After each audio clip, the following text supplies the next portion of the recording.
Et c'est pour ça qu'on a besoin de ces rassemblements qui sont cette initiative, de ce rassemblement d'aujourd'hui, parce que nous ne sommes pas seuls. Une manifestation particulière aujourd'hui contre le pass vaccinal, mais qui a la particularité d'être à l'initiative de hommes de loi, de femmes de loi, de juristes, magistrats. Comment décririez-vous votre manifestation aujourd'hui ? Alors c'est une manifestation à mon initiative. Moi je suis juriste, donc je me suis associée à des avocats, des juristes pour une chose très simple, c'est vraiment dénoncer ce régime d'apartheid qui a été institué par l'État français. Nous réclamons la suppression pure et simple et immédiate du pass sanitaire, du pass vaccinal. C'est une honte. On est en train de cliver la société comme jamais entre les vaccinés et les non vaccinés. Tous les droits fondamentaux aujourd'hui sont bafoués. Le droit de travailler, le droit de disposer de son corps librement, le droit d'exercer son autorité parentale, c'est tout simplement inadmissible. Vous avez été décalé dans votre lieu de manifestation initiale. Vous deviez manifester à un endroit et on vous a emmené. Où est-ce que nous sommes ? Nous sommes dans un endroit moins visible. Qu'est-ce que vous pouvez nous témoigner ? Écoutez, ce changement de lieu à quelques mètres du parvis du tribunal judiciaire, nous l'avons appris tout à l'heure de par la préfecture qui finalement nous a relégués boulevard Berthier, mais à la limite ce n'est pas grave parce que finalement nous sommes au milieu des citoyens, nous ne sommes pas dans cette zone enclavée qui est le parvis, nous voulions en faire un lieu symbolique parce que c'est le tribunal judiciaire de Paris, que Paris est la capitale et que le tribunal judiciaire c'est le droit et le respect des droits de l'homme, parce que nous ne sommes pas dupes, nous savons aujourd'hui que même si l'abrogation devait être votée, eh bien nous ne sommes pas à la merci d'autres textes liberticides de cette nature. C'est bien sûr essentiel que les avocats soient aux côtés des citoyens. Ce sont des citoyens, ce sont des Français. Il faut qu'ils soient aux côtés des citoyens pour les défendre, parce qu'aujourd'hui, il y a des plaintes par rapport aux effets secondaires des vaccins. Il y a des milliers de plaintes, des milliers de familles derrière qui ont des effets secondaires, qui ont des vies brisées à cause de ce vaccin obligatoire qui est forcé. On a extorqué le consentement des gens, des citoyens français, qui pour garder leur travail, parfois ont dû faire 1 dose, 2 doses, 3 doses, 4 doses. Mais quand est-ce que ça va s'arrêter ?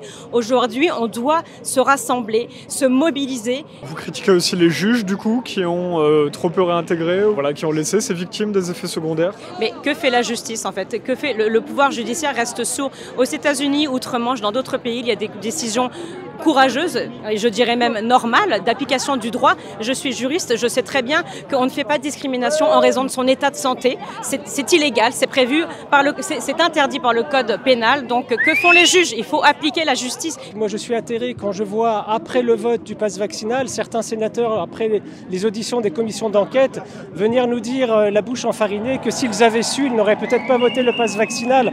Et là, j'ai un reproche à faire aux politiques. Comment se fait-il que nous savions et qu'eux ne savaient pas ? Donc j'ai envie de leur dire, descendez de votre piédestal, écoutez ce qui se dit.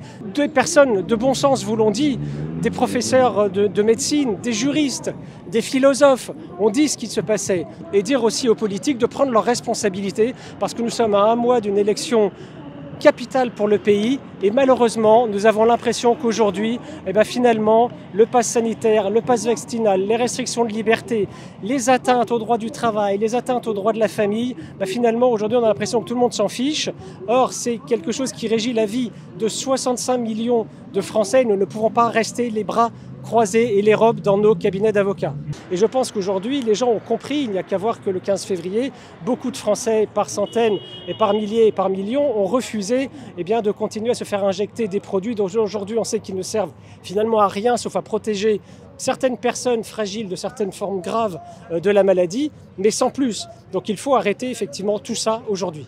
Si demain le pass vaccinal est levé immédiatement comme ce que vous demandez, est-ce que votre combat sera terminé ? Ce ne sera pas une libération, ce sera juste la rectification de quelque chose qui ne va pas, mais c'est clair que notre combat continuera parce qu'il ne sera pas terminé avec l'abrogation du pass vaccinal si le pass vaccinal doit être abrogé, de tirer les conséquences de ce que finalement un peuple, alors qu'il ne commet pas que des gens qui ne commettent pas d'infraction, qui ne commettent aucune faute, se retrouvent privés de leur travail, sont suspendus, c'est-à-dire qu'ils ne sont pas démissionnaires, ne sont pas licenciés, n'ont aucun droit, sont suspendus alors qu'ils ne commettent aucune infraction. Mais c'est là effectivement toute la perversité du système d'avoir finalement créé dans notre droit positif des zones comme ça, des zones grises qui fait que certains Français n'ont plus de liberté, la liberté du travail, le droit à l'intégrité au corps, l'autorité parentale, on pourrait aussi en parler parce que c'est quand même incroyable de se dire qu'avec les lois que nous avons vécues, lorsque vous emmenez aujourd'hui votre enfant voir un simple psychologue, non pas parce qu'il est simple psychologue, mais parce que on est dans l'écoute et dans la conversation, il faut l'accord des deux parents, alors que la loi a prévu que pour vacciner un enfant jusqu'à 16 ans, sur un produit expérimental dont on ne sait rien, et alors que les enfants, sauf certains cas, ne risquent pas de développer la maladie ou en tout cas des formes mortelles, là, l'accord d'un seul des parents suffit. Donc on voit bien que c'est à coup de marche forcée et de loi qu'on a voulu restreindre les libertés de tous les Français.